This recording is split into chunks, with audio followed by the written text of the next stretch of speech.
chega o momento de descubrir un deses lugares que temos Que valen para todos os veciños, para facer un belén vivente, unha para xota. montarnos esta festa.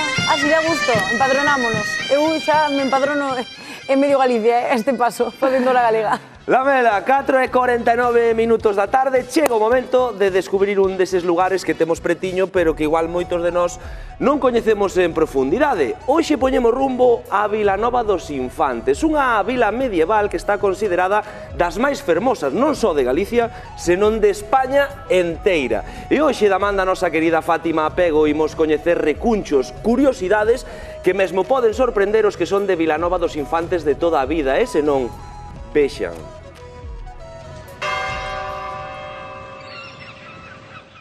Ai, pilladesme facendo un selfie nun dos povos máis bonitos de España. E non o digo eu, é que Vilanova dos Infantes ven de ser incluída na listaxe de povos bonitos de España. E hoxe imos descubrila da man de que mellor a coñece.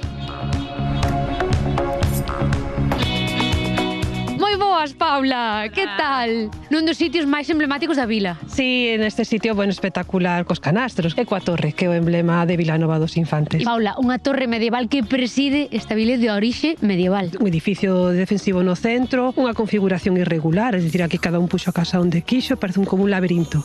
E logo temos unha muralla que, ainda que non o pareza, partía desta parte da torre e iba pola zona da Ara da Vida. E a torre, bueno, do século XII, pero botaron abaixo cando foi as revoltas irmandiñas, no século XV, logo reconstruída polos propios veciños. Os veciños recordan que nela viña a ensaiar a banda de música.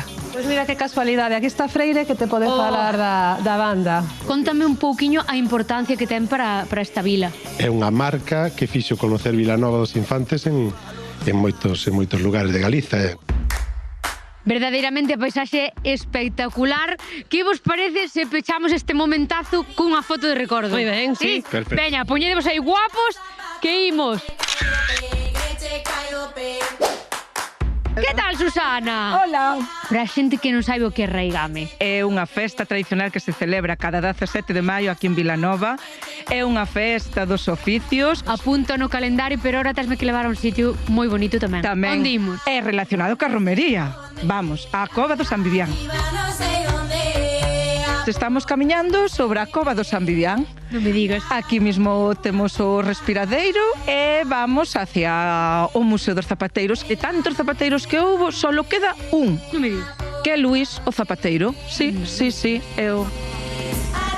Será Luís? A ver, Luís, a ti te quería coñecer eu. Podo pasar? Pois eu convido a que pases. Ti és o último zapateiro que houbo aquí en Vilanova. Aquí eran talleres familiares de 2, 3 persoas, todos da casa. Isto empezou a perder alá para a primeira emigración a Venezuela por os anos 50. Se algún rapaz quere facer zapatos, ainda lle podes ensinar. Sí, bueno, eu no que sei podo ensinar como me ensinaron a min. Susana, Luís, un placer conocervos. Quero unha foto de recordo, poñedevos guapos, guapas.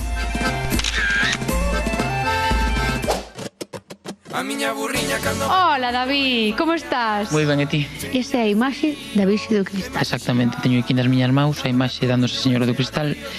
E, bueno, o que teño aquí nas miñas mans é unha réplica, xa que no ano 2015 a imaxe original desaparece porque asaltan o noso párroco Don Adolfo, e nese asalto, pois, Don Adolfo perde a vida. E por decidimos montar unha asociación Juvenil Adolfo Enríquez, que leva o legado de Don Adolfo. Despedimos con selfie? Sí. Graciñas, Javier, David. Vai entrar ben a noite cando xa non hai nin lúa. Viva Vilanova!